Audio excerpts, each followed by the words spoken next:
आप सबों के सामने पेश किया है। मैं जोरदार तालियों के साथ स्वागत करें डॉक्टर खालिद अनवर साहब का।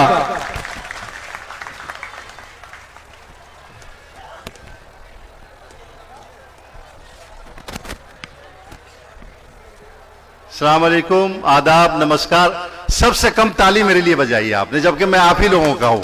इतने जोर से जरा ताली बजा दीजिए। बहुत बहुत शुक्रिया। ये एक शाम जो नीतीश कुमार जी के नाम सजाई गई है, इसमें आप लोग जमा हुए और दुनिया के सारे सितारे आज ढाका पूर्वी चंपारण की जमीन पर उतर चुके हैं। वो सितारे सज रहे हैं, संवर रहे हैं और आपके लिए, आपको सुनाने के लिए तैयार हो रहे हैं। इसलिए उन सितारों के नाम एक जोरदार तालियां बजाइए। पीछे वाले ताली क्यों नहीं बजा रहे? तो नीतीश कुमार के नाम एजुकेशन डे पे ये शाम क्यों सजाई गई, ये कई लोगों ने सवाल किया मुझसे, लेकिन वो ढाका के लोग नहीं थे। सवाल इस बात का है कि मौलाना आजाद, मौलाना अबुल कलाम आजाद जो भारत रत्न हैं, जिन्होंने हिंदुस्तान की आजादी में इतनी मेहनत की, इतनी कुर्बानियां दी, उस मौलाना अबुल कलाम आजाद के लिए किसने क्या किया? ये एक शाम नीतीश कुमार के नाम पर ऐसे ही नहीं सजा दी गई है। मौलाना अबुल कलाम आजाद को के यौम पैदाइश पर, जन्मदिन पर जो आज एजुकेशन डे, शिक्षा दिवस मनाया जा रहा है, आप लोगों को मालूम होना चाहिए और जरूर मालूम होगा, इसकी शुरुआत बिहार के मुख्यमंत्री श्री नीतीश कुमार ने की। बजाइए ताली जोर से। नीतीश कुमार जी ने यह प्रपोजल केंद्र सरकार को भेजा कि क्यों नहीं मौलाना अबुल कलाम आजाद के जन्मदिन पर शिक्षा दिवस मनाया जाए, और उसको केंद्र की सरकार, जो उस वक्त यूपीए की सरकार थी, शिक्षा मंत्री अर्जुन सिंह जी थे जो अब नहीं रहे, उन्होंने उस प्रपोजल को 1 साल लगाया कबूल करने में, और कबूल करने के बाद ऐलान किया कि भारत रत्न मौलाना अबुल कलाम आजाद, जिन्होंने अपना सब कुछ कुर्बान कर दिया इस देश के लिए, उनके जन्मदिन को शिक्षा दिवस मनाया जाता है। मेरे भाइयों, नीतीश कुमार ने यही नहीं छोड़ा, बल्कि बिहार हिंदुस्तान का पहला स्टेट है जिसके स्कूल के निसाब में, सिलेबस में मौलाना आजाद के ऊपर किताब लिखवा करके मौलाना हमारे हैं, इस नाम से किताब लिखवा करके सिलेबस में शामिल किया गया है और स्कूल के बच्चों को पढ़ाया जाता है कि मौलाना अबुल कलाम आजाद कौन है। ये बात हिंदू मुस्लिम की नहीं है, बात इसकी है कि कौन हमारी तहजीब का वारिस है, कौन हमारी संस्कृति को बचाने की कोशिश कर रहा है। अगर नीतीश कुमार जी ने मौलाना अबुल कलाम आजाद के लिए इतना किया, तो क्या हम बिहार वाले, हम भारत वाले, मौलाना आजाद को चाहने वाले नीतीश कुमार के लिए एक शाम भी नहीं मना सकते हैं? ये शाम सजाई गई और आप लोगों ने इतनी बड़ी तादाद में जमा होकर के ये साबित किया है कि जो मौलाना अबुल कलाम आजाद का है, जो इस मुल्क की संस्कृति का है, जो इस मुल्क की तहजीब का है, जो इस मुल्क के भाईचारे का है, जो इस मुल्क में मोहब्बत फैलाने वाला है, हम सब उसके साथ हैं। बजाइए ताली जोर से।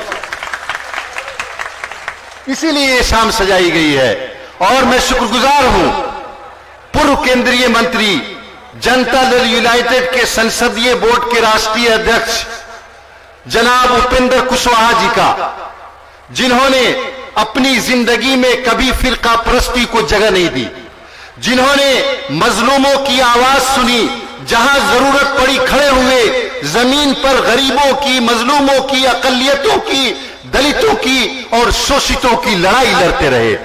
आपको याद होगा, अभी बता रहे थे ये कि जब सीए और एनआरसी के लिए हमारे घर की औरतें बैठी हुई थी, पूरे बिहार में नहीं पूरे मुल्क के अंदर, और उस वक्त कोई नेता हर जगह जा जा करके आपको दिलासा दे रहा था, उनका नाम उपेंद्र कुशवाहा है। वो आपके बीच बैठे हैं। आप लोगों को यह जानकर खुशी होगी कि मौलाना अबुल कलाम आजाद के नाम पर जब यह बताया गया कि शिक्षा दिवस के अवसर पर एक प्रोग्राम हो रहा है, उपेंद्र कुशवाहा जी ने एक सेकंड नहीं लगाया उसको कबूल करने के लिए, और वो आपके बीच आकर के बैठे हुए हैं। मेरे भाइयों, हमारे स्टेज पर जनाब श्रवण कुमार जी हैं। श्रवण कुमार जी को बिहार का हर बच्चा अपना अपना गार्जियन मानता है। ढाका, पूर्वी चंपारण, सीतामढ़ी, शिवहर के लोग तो ये समझते हैं कि जैसे श्रवण कुमार जी हमारे परिवार के आदमी हैं। क्या मोहब्बत है इनसे लोगों को। मुझे अंदाजा है जब मैं किसी ब्लॉक में जाता हूं, किसी गांव में जाता हूं, गांव का कौन आदमी नहीं है जो श्रवण कुमार जी की तारीफ नहीं करता। और आपको याद होगा कि 2016 में जब इसी जगह मुशायरे की महफिल सजाई गई थी तो श्रवण कुमार जी आए थे और उन्होंने शमा रोशन किया था यहां पर। और सबसे बड़ी बात क्या है, मैं उस वक्त एमएलसी नहीं था और मैं श्रवण कुमार जी से बहुत मुतासिर हुआ। क्यों हुआ? मैं देखता था कि इनको उर्दू आती नहीं है, उर्दू की लड़ाई लड़ते रहते हैं। अपने ऑफिस में कहेंगे कि उर्दू का अखबार मंगाओ, अपने गेट में कहेंगे कि मेरा नाम उर्दू में लिखो, अपने लेटर पैड पर उर्दू में लिखवाएंगे। उर्दू की लड़ाई लड़ते रहते हैं ये। इसलिए मैं 2016 में इनके पास गया और ये आए। देखिए, उर्दू का मतलब मुसलमानों की जबान नहीं है।